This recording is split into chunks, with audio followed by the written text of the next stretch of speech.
All right, welcome. Today, we're stepping back from the nuts and bolts, the spreadsheets and the numbers, to really dig into something that quietly shapes our entire financial journey.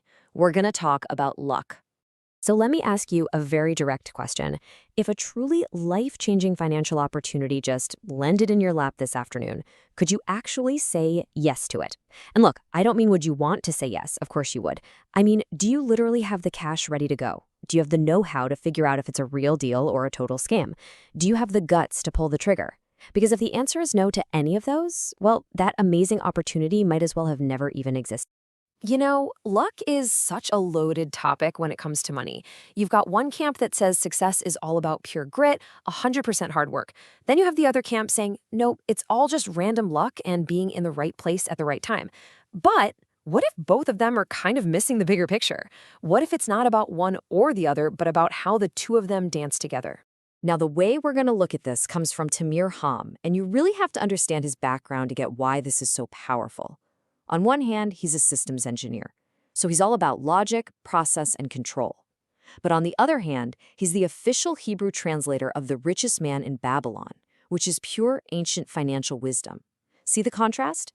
An engineer's job is to crush random variables, to eliminate luck. But Khan's big insight is that you don't eliminate luck, you engineer a system to be ready to catch it when it shows up.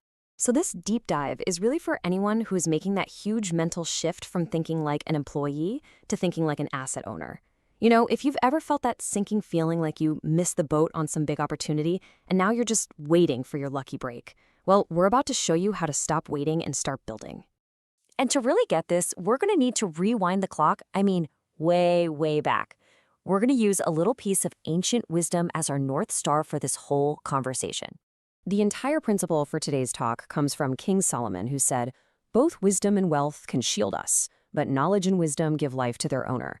Now, that sounds really nice and poetic, right? But what you're about to see is that it's an incredibly practical financial strategy. Let's really unpack that. So here's the modern take on that. Think of your wealth, your cash, your assets as a passive shield. Yeah, it's a wall that can protect you, but it's brittle. It can get knocked down. Just think about all those stories of lottery winners who end up completely broke. Now, think about wisdom, your financial literacy, as an active engine. Like Solomon said, it gives life. You can strip away someone's money, but if they have the knowledge, the wisdom, they can rebuild it all from scratch. It's regenerative. Okay, so this isn't just some nice philosophy. This is a real blueprint for a system you can actually build. See, you can't control when an economic storm is going to hit, but you can absolutely control how well your ship is built.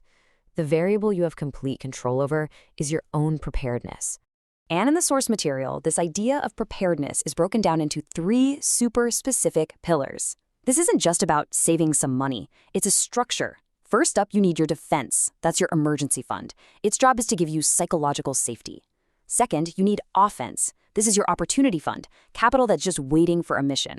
And third, you need the brain, your financial literacy, which is step 13 of the Golden Path.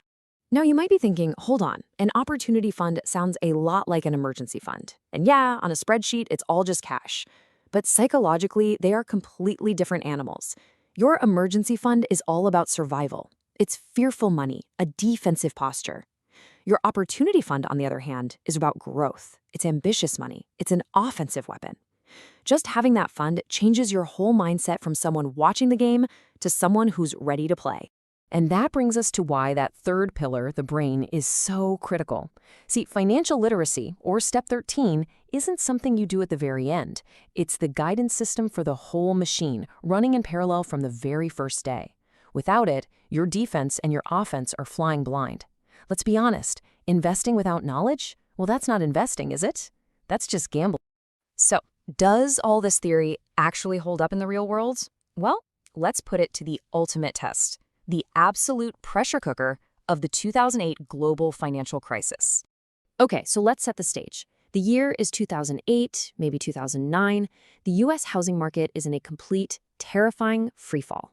The message on every single news channel was screaming, "Real estate is toxic. Do not touch it." Banks are failing. Everyone, the entire herd, is sprinting for the exits, totally paralyzed by fear. But Tamir, watching all this unfold from Israel, saw something totally different. He didn't see a 5-alarm fire. He saw a fire sale. But look, I know what you're probably thinking right now, the obvious objection. Sure, that's easy to say when you've got millions of dollars just sitting around waiting for a crash. That's the first thing that comes to mind, right? And that assumption is 100% false. He wasn't some millionaire. He was a salaried engineer facing the same kind of financial constraints that most of us do. So, how'd he do it? This is where that engineering brain kicks in. The solution wasn't just having cash, it was having a system.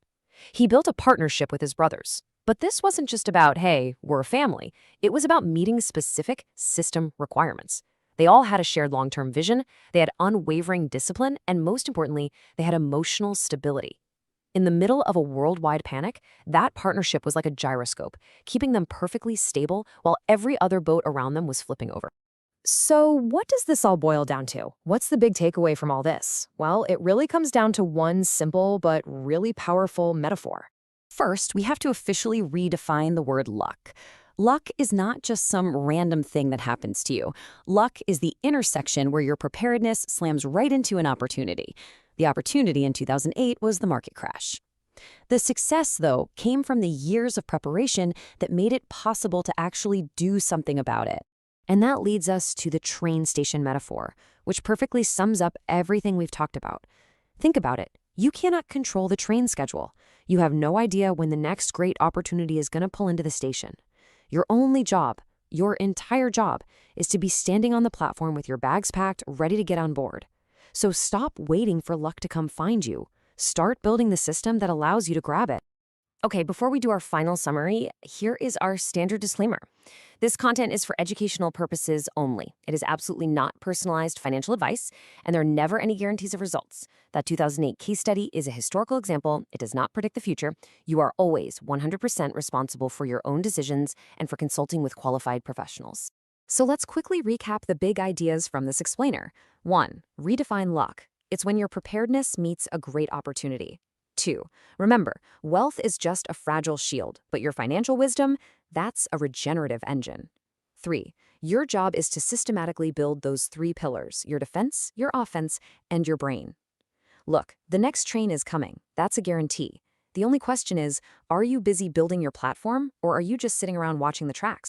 Now, this has been a really great dive into the why, into the philosophy. But if you want the how, the specific step-by-step mechanics of building a budget, selecting assets, all of that, then you've got to check out the full 13-step series on the YouTube channel, The Golden Path to Financial Independence. Brief musical outro begins and plays to the end.